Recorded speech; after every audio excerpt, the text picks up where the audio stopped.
नमस्कार. MC news चॅनलच्या गल्ली ते दिल्ली या शोमध्ये आपलं सगळ्यांचं स्वागत आहे. आणि आज 5व्या टप्प्यातल्या निवडणुका संपल्या आहेत आणि आज महाराष्ट्रातलं मतदानही संपलं आहे. एकूण आता या महाराष्ट्राच्या याच्यावरती कसं चित्र असेल यावरती आपण चर्चा करणार आहोत. माझ्यासोबत आहेत एमसीचे सल्लागार, संपादक आणि ज्येष्ठ राजकीय विश्लेषक संजयजी वरकड सर. सर, आपलं स्वागत आहे. नमस्कार सर, महाराष्ट्र एक लोकसभेसाठी एक मोठं राज्य, जवळपास 48 जागा इथून लढवल्या जातात. त्यामुळं ज्याला पंतप्रधान व्हायचं आहे किंवा ज्याला सत्ता स्थापन करायची त्यासाठी महाराष्ट्राचा नेहमी विचार केला जातो. अनेक अर्थांनी महाराष्ट्र महत्त्वाचा आहे. मुंबई इथं आहे महाराष्ट्राची जी राजधानी आहे, ते देशाचं आर्थिक केंद्र आहे. त्यामुळे प्रत्येकाला असं वाटतं की महाराष्ट्रात आपला दबदबा असला पाहिजे. तर आज जे आहे 5व्या टप्प्यातलं म्हणजे महाराष्ट्रातल्या सगळ्या जागांचं मतदान पार पडलंय, कसं बघता? नक्कीच महाराष्ट्राच्या निवडणुकीकडं संपूर्ण देशाचं लक्ष लागलेलं होतं. उत्तर प्रदेश नंतरचं सगळ्यात महत्त्वाचं राज्य म्हणून महाराष्ट्राकडं सगळेजण बघतात. आणि महाराष्ट्रामध्ये मागच्या 2 वर्षामध्ये ज्या सगळ्या राजकीय घडामोडी घडत आहेत, त्यामुळं महाराष्ट्र हा देशाच्या राजकारणाचा केंद्रबिंदू बनलेला आहे. उत्तर प्रदेशपेक्षाही जास्त महत्त्व महाराष्ट्राला का प्राप्त झालं, तर महाराष्ट्र अचानक कलाटणी देणारं राज्य म्हणून पुढं आला. त्याचं मुख्य कारण असं होतं की भारतीय जनता पक्षाने जेव्हा 2014ला सत्ता मिळवली होती आणि नरेंद्र मोदींच्या नावावरती निवडणूक जिंकली होती, त्यावेळेस उत्तर प्रदेश, गुजरात, राजस्थान, मध्य प्रदेशबरोबरच महाराष्ट्र हे सुद्धा क्लीन स्वीप म्हणून ज्याला आपण जवळपास असं पारडं एकाच बाजूनं झुकलं ज्याला म्हणतो आपण, तर असं एक राज्य महाराष्ट्र होतं की त्यांनी 48 पैकी 42पेक्षा जास्त जागा, 42 जागा त्यांना निवडून दिल्या. 4च खासदार मला वाटतं यांचे 44 खासदार पहिल्या निवडणुकीमध्ये 2014ला भाजप आणि शिवसेना युतीचे निवडून आले होते. त्यामुळं अत्यंत महत्त्वाची ती निवडणूक ठरली होती. आणि देशामध्ये जसं म्हणजे उत्तर प्रदेशमध्ये जसे 72 जागा 80 पैकी त्यांनी जिंकल्या होत्या, त्याच पद्धतीने महाराष्ट्रामध्ये नरेंद्र मोदीच्या नावावर एक करिश्मा घडला होता. 2019ला सुद्धा तो करिश्मा जवळपास कायम राहिला. त्यामुळं आता 2024मध्ये हाच करिश्मा परत महाराष्ट्र करेल का, उत्तर प्रदेश करेल का, याकडे सगळ्यांचं लक्ष होतं. परंतु दुर्दैवानं असं दिसतंय की भाजपच्या दुर्दैवानं असं म्हणू आपण की महाराष्ट्रामध्ये भाजपला पिछाड होताना दिसतं आहे. मागच्या काळामध्ये जे काही राजकीय घडामोडी घडल्या त्यांचा प्रचंड मोठा फायदा होईल भाजपला. आणि वेगवेगळ्या पॉकेटमध्ये एकनाथ शिंदेंच्या जिथं प्रभाव आहे किंवा उद्धव ठाकरेंची शिवसेना संपवून एकनाथ शिंदेंची शिवसेना पुढे आणण्याचा जो राजकीय डाव आपण त्याला म्हणू भारतीय जनता पक्षाने खेळला, तो त्यांच्या अंगाशी आलेला आहे असं आत्ताचं स्पष्ट चित्र दिसत आहे. कारण आज मुंबईमध्ये बाकीच्या ज्या 13 मतदारसंघामध्ये मतदान झालं, तर या 13 जागा भारतीय जनता पक्ष आणि त्यावेळेसचा जो शिवसेनाची त्यांची युती होती, या 13च्या 13 जागा त्यांनी जिंकलेल्या होत्या. त्यातले 2 खासदार फक्त उद्धव ठाकरेंच्या सोबत थांबले होते आत्ता या सगळ्या फाटाफुटीनंतर. आत्ता जे अंदाज येत आहेत सगळे की देशभरामध्ये जे अंदाज येत आहेत, या 13पैकी साधारणतः 50% जागा, तर 6.5 जागा जिंकणार नाही, पण 7-6 असं काहीतरी गमतीनं म्हटलं मी, पण 7 किंवा 6 जागा सत्ताधारी पक्षांना, तर विरोधातला 6 जागा आता ठामपणे बोलले जाते. त्यामुळं आजच्या जागेच्या निकालानंतर भाजप आणि एकनाथ शिंदे आणि अजित पवारांची जी हे आहे राष्ट्रवादी काँग्रेस, तर हे कुठंतरी बॅकफुटवर गेल्याचं स्पष्ट चित्र दिसते. नक्कीच. म्हणजे काय म्हणता येईल की महाराष्ट्राची थोडेसे जनमानसाचा अंदाज यायला सुरुवात झाली आहे किंवा आलेला असतो निवडणुकांमध्ये. आणि हा एक महत्त्वाचा टप्पा होता. मुंबई आणि परिसरातील निवडणुकांच्या 13 ठिकाणी आज राज्यामध्ये निवडणुका पार पडल्या. बऱ्याच ठिकाणी गोंधळही झाला, घोषणाबाजी झाली, काही ठिकाणी EVM स्लो मतदान झालं, त्याच्यावरती आरोप प्रत्यारोप असा आजचा दिवस सगळा हा काय म्हणता येईल सकाळपासून संध्याकाळपर्यंत निवडणुकीचा पार पडला. त्यात अनेक घटना घडलेल्या आहेत. पण सरांनी जर सांगितलं की एकूण या सगळ्या जागांचा आणि महाराष्ट्राच्या निकालाचा अन्वयन अर्थ काय असेल हा तर 4 तारखेला स्पष्टच होईल. पण आपण एक कल लावणं की महाराष्ट्र कुणाला साथ देईल, तर महाराष्ट्र BJP किंवा NDAसाठी थोडासा अनुकूल नाही आहे. यावेळेस विरोधी पक्षाला म्हणजेच जे आहे ते इंडिया आघाडीच्या बाजूने महाराष्ट्र झुकलेला असेल असं आज तरी बोललं जातं. सर, या निवडणुकीचं विश्लेषण करताना अजून की महाराष्ट्राच्या बाबतीमध्ये ही सगळं हे होत असताना की दोन्ही गटाचे इंडिया आघाडी असेल किंवा NDA असेल, दोघेही दावे करतात की हा आम्हालाच जास्त जागा मिळतील. ते स्वाभाविक आहे. प्रत्येक पक्ष आपापल्या विजयाचा दावा करून त्यात गैर पण काही नाही. पण ओव्हरऑल सगळ्या महाराष्ट्राकडे तुम्ही बघत असताना मराठवाडा, विदर्भ, खानदेश, पश्चिम महाराष्ट्र, उत्तर महाराष्ट्र आणि मुंबई किंवा कोकण कसं बघता? नाही, आपल्या महाराष्ट्राच्या निवडणुकीमध्ये सरळ आपल्याला राजकीय विश्लेषण करताना सगळ्यात महत्त्वाची गोष्ट काय आहे की शेतकरी वर्ग खूप नाराज आहे. ग्रामीण भागामध्ये मतदान विरोधात गेलेलं आहे. शहरी भागामध्ये अजूनही नरेंद्र मोदींचा दबदबा कायम असल्याचं मतदानाच्या ट्रेंडवरून आता लक्षात येतं की शहरांमधले अनेक मतदार असे की भारतीय जनता पक्षाला आणि नरेंद्र मोदींना ते आजही तितकंच लाईक करतात आणि त्यांना असं वाटतं की देशाचं नेतृत्व हे नरेंद्र मोदींच्याच हातात असलं पाहिजे. परंतु ग्रामीण भागातला जो मतदार आहे त्याला देशाचं नेतृत्व कुणाच्या हातात जावं याहीपेक्षा आपले स्वतःचे जे प्रश्न आहेत ते जे जास्त महत्त्वाचे वाटले, त्याच्यामुळं त्या पद्धतीचं मतदान झालेलं दिसतं.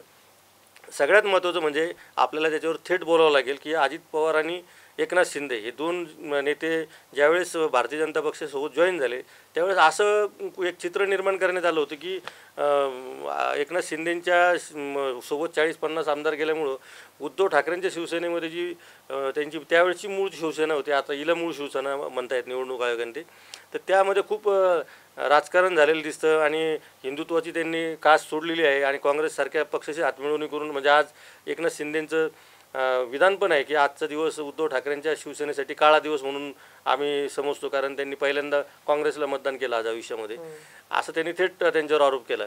आता हा काळा दिवस आहे की सोनेरी दिवस आहे हा निकाल लागल्यानंतर मतदार ठरवणार आहे. त्याच्यामुळं राजकीय विधानाला आपण फार ते टीका म्हणून त्याच्याकडे आपण फक्त बघूया. दुसरं आपला जो मुद्दा होता की एकनाथ शिंदेसारखा नेता ठाणे जिल्ह्याचे ते काय म्हणतात सर्वेसर्वा त्यांना मानलं जायचं, त्या ठाणे जिल्ह्यामध्येच त्यांच्या पूर्ण ताकदीला आव्हान देण्याचं काम उद्धव ठाकरे, आदित्य ठाकरे आणि राजन विचार यांनी केलं. त्यामुळं ही निवडणूक एकनाथ शिंदेसाठी सुद्धा प्रतिष्ठेची आहे. मुख्यमंत्री पदावर बसलेली व्यक्ती जर आपल्याला या बालेकिल्ल्यामधले जर सीट सरळपणे म्हणजे अगदी ठामपणे आणू शकत नसेल तर मग भारतीय जनता पक्षाला या दोन फाटाफुटीचा नेमका काय फायदा झाला हा सगळ्यात महत्त्वाचा विषय. आणि एक आता तटस्थ जर तरला राजकारणामध्ये तसा काही अर्थच नसतो, पण समजा एकनाथ शिंदेचा गट आता अशी चर्चा आहे, ही चर्चा करायला की काय झालं की हे सगळं फाटाफूट झाल्यानंतर उद्धव ठाकरेंवर प्रचंड अन्याय झाल्याची भावना लोकांमध्ये निर्माण झाली.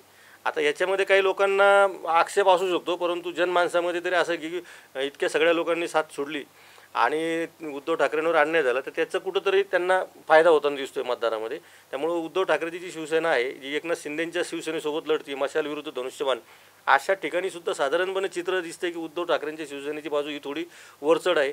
काही ठिकाणी खूप अटीतटीच्या लढती झाल्या आणि अगदी थोडक्यात जर पाडापडी झाली तर त्याच्यावर फार भाष्य करण्याची गरज नाही, कारण ती अटीतटीची लढत झाली. याचाच अर्थ दोन्ही शिवसेनेची ताकद आजही म्हणजे आजच्या घडीला आहे महाराष्ट्रामध्ये, पण ही ताकद तोडण्यात आली आणि आता तोडलेल्या ताकदीचा जे स्वतःला हिंदुत्ववादी पक्ष म्हणतो भारतीय जनता पक्ष त्याला खरंच फायदा झाला का तोटा झाला याचं आत्मपरीक्षण करायची आता वेळ भाजपवर आलेली आहे. सर एक 48 जागा आहे, या सगळ्या जागांवरती एक अंदाजित सगळ्या आपल्याला जर कल लावला म्हणजे मी म्हणणार नाही की कोणाला किती जागा मिळतील हे आज सांगणं जरा आरली होईल, पण सगळे जे आहे तरी किती एक समसमान जागा दोन्हीला मिळतील की थोडाफार आघाडीचं पारडं जर महाविकास आघाडीचं पारडं जड असेल? नक्कीच आपण याच्यावर थेट भाष्य करायचं आपण आधी पण टाळलं होतं, परंतु एक मोठमोठे जे सर्वे येत आहेत किंवा राजकीय जाणकार आहेत तर त्यांचं असं म्हणणं आहे की जी सत्ताधारी पक्ष आहे तो प्रचंड त्याची पिछेहाट होत आहे. अर्थात भाजपच्या जागा ज्या आहेत त्या फार कमी होण्याची शक्यता कमी दिसते, कारण भाजपला अनेक ठिकाणी त्यांच्या जागा जिंकणार अशा आजही अशा आहेत. त्यामुळे भाजपच्या जागा बऱ्या 2 आकड्यापेक्षा जास्त फाईटमध्ये आहेत आत्ता सध्या, तर तो फार महत्त्वाचा मुद्दा आहे. पण बाकी अलायन्स पक्ष जे होते त्यांच्यासोबतचे विशेषतः शिंदे गट आणि अजित पवारांकडे तर 3च जागा होत्या त्यांच्या चिन्हावरती, पण त्यांचा फार विचार करायची गरज नाही. पण शिंदे गटाच्या जागा किती येतात याकडं सगळं भारतीय जनता पक्षाचं आणि त्यांचं युतीचं सगळं महत्त्व हे टिकून आहे. त्याचं कारण पण आहे, शिंदे गटाला बाहेर पडल्यावरती स्वतःची शिवसेना त्यांनी तिकडे सिद्ध केली असेल तर लोकांच्या न्यायालयात पण त्यांना सिद्ध करावं लागेल की जे न्यायालयीन लढाईच्या पातळीवर लढाई चालू असते तशी जनतेच्या न्यायालयामध्ये लढाई असते आणि लोकांमध्ये उद्धव ठाकरेंवर प्रचंड अन्याय झाला ही जी भावना लोकांपर्यंत पोहोचली त्याचा थेट फायदा उद्धव ठाकरेंच्या शिवसेनेला झालेला आहे. नक्कीच, आणि तो एक महत्त्वाचा फॅक्टरही असणार आहे. आणि तो पुढे 4-5 दिवस जे आहे त्या सगळ्या गोष्टींचं आपण सगळ्या बाजूने विश्लेषण करणार आहोत की निवडणुकात कोणते फॅक्टर आणि कशा पद्धतीने त्यांनी सगळ्यांनी त्याचा सगळ्यांचा इम्पॅक्ट झाला आहे ते आपल्याला बघावं लागणार आहे महाराष्ट्राच्या दृष्टीनं. पण आज जे आहे या सगळ्या टप्प्यांच्या निवडणुका पार पडल्यानंतर पुढच्या अजून 2 महत्त्वाचे टप्पे आहेत सर, 6वा आणि 7वा टप्पा. 6वा आणि 7वा तो पार पडल्यानंतरच 4 जूनला निकाल आहे आणि तोपर्यंत ही सगळी आकडेमोड अशी सुरू राहणार आहे. आम्ही रोज एक मतदारसंघावरती बोलत आलो आहे, आज महाराष्ट्रावरती बोलतोय. भविष्यात आम्ही कुठल्या याच्यावरती बोललं पाहिजे ते तुम्ही सगळ्यांनी सांगितलं पाहिजे, कारण त्या सगळ्यांनी कुठल्या जे आज ज्या निवडणुका पार पडल्या आहे त्याच्यातल्या मुंबई सोडून बाकीच्या 6 मधल्या 13 मधनं 6 जे जातील बाकीच्या त्या 8 मतदारसंघ आहे त्या 7 मतदारसंघ तिथल्याही लढती महत्त्वाच्या आहे आणि तिथलंही विश्लेषण आपण केलं पाहिजे. उद्यापासून जसं आम्ही जी सिरीज चालवली होती रोज एका मतदारसंघाची, ती उद्यापासून नाशिक, दिंडोरी, कल्याण, ठाणे परत ती सुरू करणार आहोत. आणि नक्कीच आपल्याला खरं म्हणजे याच्यामध्ये एक्सपर्ट ओपिनियन सुद्धा वेगवेगळ्या राज्य भागातले पत्रकारांचे आपण घेणार आहोत. आपण ते पण एकदा कबूल केलं होतं की मुंबईतल्या पत्रकारांना मुंबईची निवडणूक कशी वाटते आणि विशेषतः नाशिक त्या भागातले विदर्भातले पत्रकारांना विदर्भातली निवडणूक कशी वाटते, तर त्याही बाबतीमध्ये आपण त्यांची प्रतिक्रिया जाणून घेणार आहोत. परंतु आत्ता सध्या जे बॅटल झालेलं आहे, तर हे बॅटल आज त्याची खऱ्या अर्थानं सांगता झालेली आहे. महाराष्ट्रामधलं मतदानाचा टप्पा संपलेला आहे आणि 48 जागांच्या उमेदवारांचं भवितव्य हे मतपेट्यामध्ये सीलबंद झालेलं आहे. अनेक महत्त्वाचे मुद्दे आले, त्याच्यावर 19 सभा महाराष्ट्रामध्ये नरेंद्र मोदींनी घेतल्या आणि असे आता प्रश्न उपस्थित केले जात आहेत की ह्या राजकीय सभा जरी असल्या तरी या नरेंद्र मोदींच्या सभेमुळे महाराष्ट्राला काय मिळालं, असा एक प्रश्न आत्ता आणि भाजपला काय मिळालं विशेषतः, किंवा भाजप शिवसेना त्यांची एकनाथ शिंदेची त्या युतीला काय मिळालं, हे आता 4 तारखेला स्पष्ट होईल. 3 म्हणजे राष्ट्रीय स्तरावरती जर काही या निवडणुकीचं जर वैशिष्ट्य असेल तर इंडिया वर्सेस इंडिया असं जी लढाई झाली त्याच्यामध्ये राहुल गांधीचा ॲक्सेप्टन्स वाढला आहे, त्यांना स्वीकृती वाढली आहे राष्ट्रस्तरावरती. महाराष्ट्रातलं बघितलं असेल तर उद्धव ठाकरेंच्या बाजूनं लाट आहे, शरद पवारांच्या बाजूनं एक सुप्त सहानुभूती आहे. त्याचं कारण आहे की अजित पवारांनी असं करायला नको होतं आणि भाजपाने ह्या बाबतीमध्ये भाजपला ते आता बाकीचे 2 मित्रपक्षांना त्यांनी सोबत घेऊन त्याचा किती फायदा होतो हे बघणं गरजेचं आहे. आणि त्या गणितावरती सगळं अवलंबून आहे. तुम्ही परत त्या एखाद्या कमेंट घालून असेल की तुम्ही नेहमी भाजपच्या विरोधात बोलतात, सत्ताधाऱ्यांच्या विरोधात बोलतात, असं नाहीये. आपण वस्तुस्थितीला बोलायलाच पाहिजे, वस्तुस्थिती सोडायला नाही पाहिजे. कारण निकाल लागल्यानंतर 4 जूनला पण आपण बोलणारच आहोत या सगळ्या गोष्टी. त्यामुळे निकाल महाराष्ट्राचे सत्ताधारी पक्षाच्या ज्यांची जी आत्ताची जी स्थिती आहे त्याच्यापेक्षा तरी त्यांना मागे खेचणारे निकाल लागणार आहेत. त्यामुळे ते तर वस्तुस्थिती आहे. ज्या गोष्टी घडतात म्हणजे लोकमानसाचा एक जनमताचा कौल घेऊन काही गोष्टी बोलल्या जातात, तशा ज्या चर्चा आहेत त्याच्यावरती फक्त विश्लेषण करतोय. निकाल तर 4 जूनला येणारच आहे, तो बरं आपल्याची सगळेच वाट बघतायत. कारण तो निकाल पुढे भारताचं भविष्य ठरवणारा निकाल असणार आहे. म्हणजे कोण पंतप्रधान होणार, कोण सत्तेत येणार, त्या सगळ्या अँगलनं किंवा त्या दृष्टिकोनातून त्या निकालाकडे बघितला जाईल. आजचा जो विषय होता की 13 जागांचे शेवटच्या टप्प्यातलं मतदान झाल्यावर महाराष्ट्रातल्या निवडणुका संपल्या. आणि ते संपल्या, पण काही जण आता 15 आणि 33 दाखवतात, काही 24 आणि 26 असं काहीतरी दाखवतात आकडे. त्याच्यामुळे ते आकडे आता येत राहणार. 24 दाखवत आहेत काही जण, काही 22-26 दाखवत आहेत.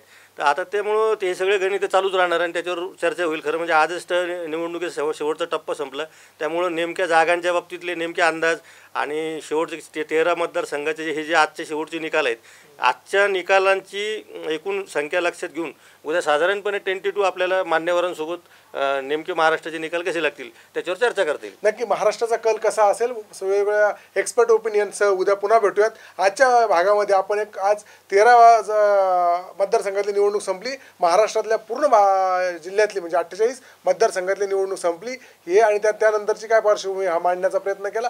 उद्याच्या भागामध्ये तुम्ही बघणार आहात की एक आपण जी मालिका सुरू केली होती ती तशीच सुरू ठेवून बाकी पूर्ण महाराष्ट्राचा अंदाज घेण्याचा प्रयत्न करूयात. तोपर्यंत थांबूया. नमस्कार.